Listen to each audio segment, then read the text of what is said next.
দুঃখের সাথে বলতে হচ্ছে যে বাংলাদেশের যে বর্তমান যে ক্ষমতাসীন সরকার বাংলাদেশ জাতীয়তাবাদী দলের স্থানীয় প্রতিমন্ত্রী শাহে আলমের বিরুদ্ধে আপনারা জেনেছেন যে রিপোর্ট হয়েছে তার মীর বংশে নামে মীর ইউনিয়ন করেছে, তার ছেলে দিগন্তর নামে দিগন্ত ইউনিয়ন করেছে, সীমান্তর নামে সীমান্ত ইউনিয়ন করেছে এবং তার ছেলের যে ব্যবসা প্রতিষ্ঠান সেখানে কোনো উইথাউট ডকুমেন্টে 85 কোটি টাকা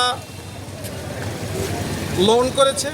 এই সংবাদগুলো সংবাদ মাধ্যমে প্রকাশ করায় আত্মপ্রকাশ করেছে রিসেন্টলি দৈনিক অগ্রযাত্রা।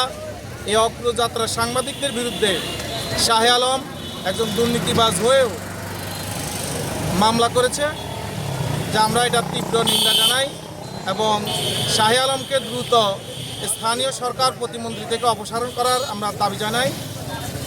অতি সত্বর এই মিথ্যা মামলা হয়রানি থেকে সাংবাদিকদের নিস্তার দেওয়ার আহ্বান জানাই। ধন্যবাদ সবাইকে।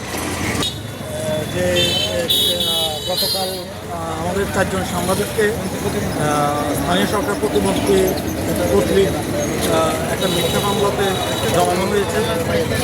আপনারা জানেন যে প্রতিবন্ধী উনি নিজের নামে এবং নিজের ছেলেদের নামে 2টা ইউনিয়ন করেছে এবং ওনার কারণে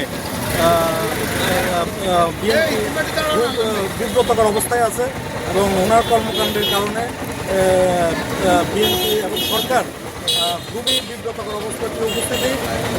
আমরা অতি দ্রুত আমাদের যে 4 জন সাংবাদিক নামে মামলা করেছে এগুলো সরকারের কাছে আমরা জোর দাবি করছি এগুলো যেন খুব দ্রুত এগুলো প্রত্যাহার করে, এগুলি আমি আমার সংক্ষিপ্ত কথা এখানে শেষ করি।